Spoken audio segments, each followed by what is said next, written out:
So, heute haben wir schlechtes Wetter und deshalb ist der Kevin nicht draußen am Basteln, sondern zu Hause am Arbeiten. Wollen wir ihn mal besuchen. Ja, erzähl mal, wo du bist und was du machst.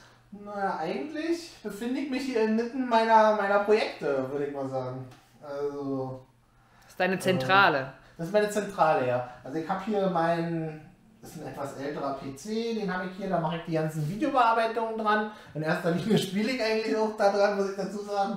Daneben, das hier, das ist ein älteres Projekt von mir. Das ist mein uralter Commodore C64, das erkennt bestimmt der ein oder andere. Und da habe ich zwei Raspberry Pis drin, also da sind zwei moderne Computer eingebaut. Den einen benutze ich als Server und den anderen benutze ich als Google-PC, also wenn ich googeln will. Also wenn ich jetzt hier einfach mal einen Browser öffnen will, im nebenbei irgendwas als Suche brauche, dann mache ich das hier immer auf dem Raspberry Pi. Ja. Und was ist das für ein Schreibtisch? Achso, ja, der Schreibtisch, das ist auch ein Projekt von mir, da brauchte ich einen neuen Schreibtisch, da habe ich hier ich rutsche mal ein bisschen weg, aus einer alten Hobelbank mir meinen Schreibtisch selber gebaut. Und eine Glasplatte drauf gemacht. Naja, nicht nur, wisst ihr, da war ja ein bisschen mehr als nur eine Glasplatte. Und oben die passenden Regale dazu. Ja, die habe ich dann auch noch gleich gebaut, damit so ein bisschen Klimbim drin ist. Dann ist halt meine moderne Handwerkerbank. Also das ist das Handwerken am PC sozusagen. Das spiegelt das Ganze hier ein bisschen wider. Ich mag so alte Sachen gerne. Hier ist so altes Werkzeug. Das heißt, ich habe hier so ein bisschen verschiedene Sachen als Designelemente, würde ich es mal sagen. Ja. So viel Klimbim. Den zeige ich euch mal ein bisschen näher, weil das ist ein wirklich großes Projekt gewesen. Das habe ich nur 2019 den ganzen Winter über gebaut. Das ist ein sehr schönes Stück Technik, wie ich finde. Das heißt, du machst uns den auch noch auf und zeigst den Ich genau? mache uns den gleich nochmal auf. Ja. Na dann, hol mal deinen Mit Schraubenzieher.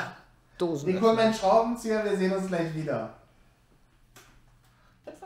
Anfangen werde ich euch mal so ein bisschen die Softwareseite von so einem Raspberry Pi zeigen.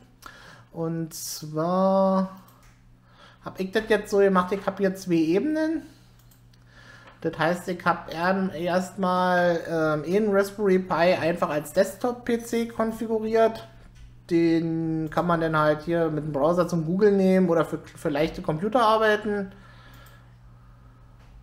Das ist ganz nice. Und das ist eine Linux-basierende Plattform. Das heißt, relativ einfach gehalten. Wer sich mit Windows auskennt, kommt hier eigentlich auch relativ gut mit klar. Und dann habe ich dann nochmal eine zweite Oberfläche. Das ist der zweite Raspberry Pi. Da läuft eigentlich bloß ein Server und ein bisschen Sekundärsachen, die lange laufen müssen. Also die man immer laufen lassen möchte, ohne dass man die abschaltet. Weil der größte Vorteil von so einem Pi ist, die verbrauchen in der Regel 1 Watt pro Stunde. Also die sind wie eine ganz schwache Glühbirne vom Stromverbrauch und sehr, sehr, sehr sparsam. Also im Idle verbrauchen die im Jahr 15 Euro an Strom. Dann zeige ich euch das gleich mal. Also das ist hier ein herkömmlicher C64, wie ihn manch einer von euch aus Kindertagen kennt. Oder Jugendtagen. Die Älteren vielleicht sogar schon als Erwachsene. Da drüben ist das Floppy. Da habe ich einfach die Stromversorgung eingebaut. Das heißt, in dem Floppy ist die Stromversorgung von dem Ding. Und hier drin sind dann die Raspberry Pis. Und da schwenken wir gleich mal rein. Hier können wir jetzt mal reingucken. Und zwar musste ich ja bei dem Gehäuse hier den Platz relativ effizient nutzen, weil ich wollte ja 2 Pis drin haben. Hier seht ihr 2 Pis. Ein bisschen, also die Kühlung ist komplett passiv. Die sind hier auf einer großen Aluminiumplatte platziert, noch mit seitlichen Kühlkörpern, damit halt die Temperatur immer relativ effizient abgeführt wird. Hier hinten habe ich einen USB-Hub, installiert, damit ich, weil so ein Pi hat eigentlich nur 4 USB-Schnittstellen und damit ich halt von dem einen ein bisschen mehr USB-Stecker habe ich da einen Hub dran. Das hier ist der HDMI-Ausgang, hier kommt der Strom rein, hier ist ein Ethernet-Anschluss, der ist hier nochmal mit einem Switch verbunden. Das heißt, beide Pis sind an dem Switch dran, damit ich dann halt nur noch ein Kabel rausführen muss. Das hier ist eine kleine SSD-Festplatte. Darüber läuft halt die ganze Software und so. Hier drunter sieht man, diese Karte ist das Einzige, was ich mir nicht selber gemacht habe. Das ist eine Adapterkarte, die kann man vorher fertig bekommen, um die Tastatur hier, das ist ja die Originaltastatur, das ganze Äußere ist ja komplett original, damit man diesen alten Standard von der Tastatur umsetzen kann in einen modernen Standard für USB-lesbare Geräte. Das heißt, am Ende wird die zu einer USB-Tastatur. Da muss man natürlich noch mal ein paar andere Sachen verändern, weil ansonsten würden die Tasten nicht stimmen. Also da habe ich noch ein kleines Programm geschrieben, um die Schnittstelle zwischen dem Pi und der Tastatur da vernünftig laufen zu lassen, aber ist jetzt kein Hexenwerk gewesen. Und das ist eigentlich schon alles, was drin ist. Also das ist so das Maximum, was geht, weil diese Fläche ist schon wirklich komplett ausgefüllt und höher aufbauen kann das alles hier nicht, weil ansonsten stoße ich ja schon von innen, wenn es zu ist, wieder an die Tür an. Ah, nee, an die Tür sag ich schon, an die Tastatur. Hier an der Seite sind nochmal Ausgänge, aber die zeige ich euch gleich nochmal ein bisschen im Detail. So sieht der dann von vorne aus. Hier seht ihr mal die Seite. Das sind 2 Originalports, die sind auch am C64. Hier ist der An- und Ausschalter und hier habe ich nochmal 2 USB-Stecker. Da steckt jetzt der Maus-Dangle dran. Oben die Power-LED funktioniert. Das ist natürlich die Original-Tastatur mit diesen wunderbaren Tastenanschlägen, wer die noch kennt. Und von hinten sieht man ja, hier habe ich den Kartenslot oder Modulslot zugemacht und nochmal einen USB hinzugefügt. Hier haben wir einmal einen Klinken aus. Das ist der An- und Ausschalter für den Haupt-Pi. Hier haben wir Ethernet-Ausgang. Das hier ist der Eingang für die Stromversorgung. Da habe ich 3 getrennte Stromversorgungen. Jeder Pi hat eine extra eigene Stromversorgung. Und das Switch braucht natürlich auch eine. Hier ist der HDMI-Ausgang. Hier ist nochmal ein Schalter, um diesen USB-Hub mit Strom zu versorgen. Weil der eine Pi hat halt nochmal diese USB-Hub mit dran, damit man halt mal 3 externe Geräte anschließen kann. Und hier ist nochmal ein USB-Ausgang. Ansonsten ist es eigentlich komplett original belassen. Hier auf der Seite ist gar nichts. Oben habe ich auch überhaupt nichts verändert, damit es halt diesen Look von früher noch hat. Beziehungsweise ist ja nicht nur ein Look, weil es ist ja wirklich ein Commodore C64. Wie ihr seht, der gute C64G Made in West Germany. Ja, natürlich habe ich den erst nach dem Zusammenbruch der DDR kennengelernt. Ja, war früher als Kind sehr begeistert von dem Gerät und bei mir hat er jetzt hier nochmal ein Revival erlebt als, wie gesagt, Google PC, Google damit oder mach halt einfache Computerarbeit. Ich meine, für Videoschnitt und so, klar, da ist die Leistung nicht ausreichend. Das zeige ich euch gleich mal, ich schließe den nochmal an und dann zeige ich euch mal ein bisschen so die Performance. Hier ist mal die Oberfläche, das ist halt ein Linux-basierendes Betriebssystem. Die sind ja recht einfach gehalten, das heißt, ist eine gute Plattform fürs Programmieren, also besser wie Windows. Und aber auch als Nutzer, der jetzt nicht in die Tiefen vom Computer einsteigen will, durchaus noch geeignet. Also ich zeige euch mal hier, ich mache mal jetzt mal ein paar Tabs wieder zu. Ich zeige euch mal, das ist wirklich durchaus nutzbar als PC, wenn man jetzt nur reine Internetarbeit macht. Also wenn ich jetzt hier einfach mal, öffnen wir mal eBay. eBay aufmache, 1, 2, 3, ich meine, klar, das ist nicht so schnell wie ein High-End-PC im Desktop-Bereich, aber es ist wirklich absolut nutzbar.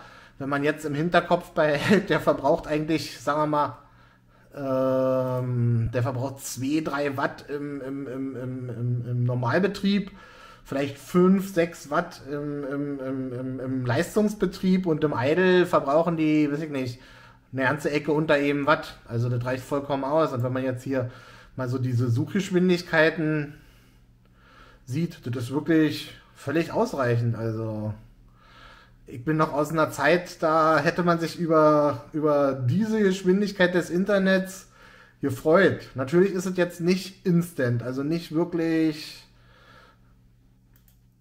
ohne Zeitverzögerung, aber wie gesagt, wenn man jetzt hier irgendwas anklickt, das ist wirklich absolut nutzbar meines Erachtens. Na, ich mache euch mal nochmal einen Tab auf, also einfach, wenn man jetzt hier zum Beispiel Amazon öffnet, nochmal als Tab und dann einfach, weiß ich nicht, hier Gmail,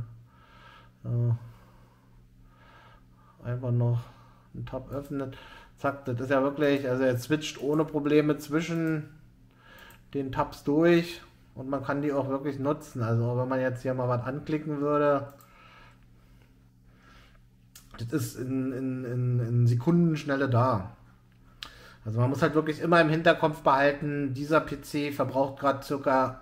2, 3 Watt. Das ist eine LED-Birne von der Leistungsaufnahme her und dafür ist die Leistung schon vollkommen ausreichend. Also im Videoplay macht der Full HD ohne Verzögerung, also wirklich in absolut nutzbarer Qualität. Alles, was drüber ist, er kann zwar 4K, aber ich sag mal, da hat man dann doch schon ein bisschen Komfort einbußen.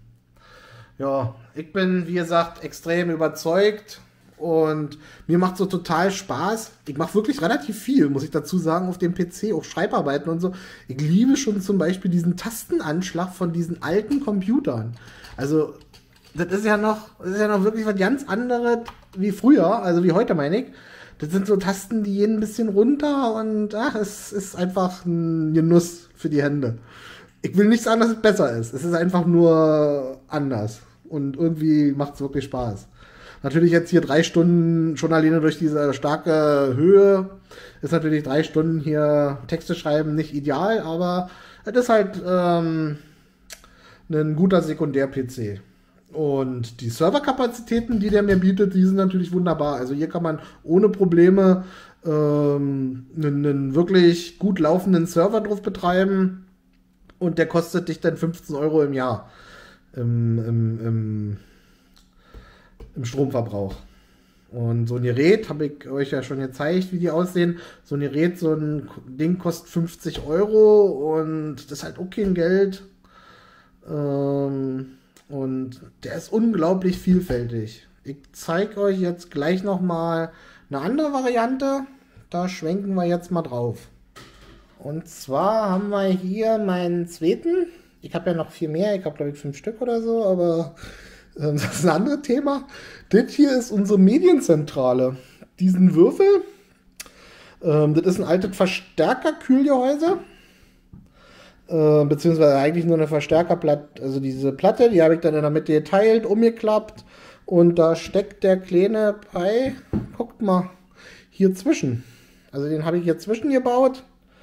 Die Kühlung übernimmt dann diese große selbstgebaute Gehäuse und das steht bei uns unterm Fernseher und ist unsere gesamte Mediazentrale. Also, da seht ihr mal, hier ist auf der Seite der Pi mit seinen USB-Ausgängen. Hier drüben, das ist der neueste, da sind halt 2 Micro-HDMI-Ausgänge, einer geht an den Fernseher, hier ist die USB-C Stromversorgung, hier ist nochmal ein Ausgang für Sound und dieses kleine Gerätchen hier drin, das ist unsere komplette Medienanlage. Also hier drauf läuft zum Beispiel RetroPie, das ist ein Programm, da kann man alte Spielekonsolen emulieren und alte Spiele spielen. Also vom Sega bis hin zur PlayStation läuft hier drauf alles ohne Probleme. Bis bis PlayStation, PSP läuft alles auch in einwandfreier Qualität. So ab PlayStation 2 Spiele, da bekommt er ein bisschen Probleme, da kann man nicht mehr jedes spielen. Und dadurch, dass das ja ein PC ist, also es ist ja wirklich softwareseitig ein vollwertiger PC, läuft das natürlich tausendmal besser wie so eine integrierte so ein integriertes System in den Fernsehern, weil die sind ja nach 1, 2 Jahren im Grunde genommen schon obsolet und die Hersteller bezahlen ja da auch nur ein paar Jahre lang Lizenzen. Das heißt, da fällt immer mehr weg, umso länger man den in Betrieb hat. Und das Problem hat man mit so einem Gerät hier überhaupt nicht, weil der wirklich wie der Computer immer Updates empfängt, eine wirklich nutzbare Oberfläche zum Googlen bietet. Also ich kann hier Google wirklich benutzen auf dem Fernseher. Ich kann hier alle Mediatheken wunderbar benutzen. Das ist halt wirklich, als ob man den Computer am Fernseher hat und am Wickel hat. Also wirklich ein absolut astreines Vergnügen. Hier vorne, guckt mal, habe ich, also hier an der Seite, der hat ja eine rote und eine grüne LED. Und da habe ich hier über mir selber einen Prisma gebaut mit einem Plexiglasstück und habe über diese Lichtleiter die LEDs bis hier vorne rausgeführt. Das heißt, man sieht auch, ob der an ist und ob er arbeitet. Tja, so ein kleines Feature-Chen. Wisst ihr ja.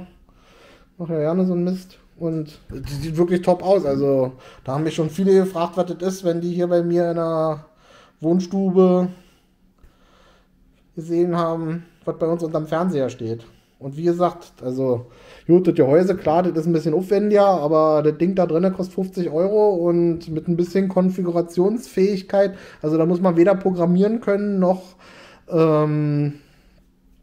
groß Technik beherrschen, kann man da draußen richtig astreines Media Center machen, was definitiv allem überlegen ist, was man so im herkömmlichen Bereich kaufen kann. Also ein Chromecast oder ein Fire TV Stick ist dagegen wirklich ein Witz, also wirklich.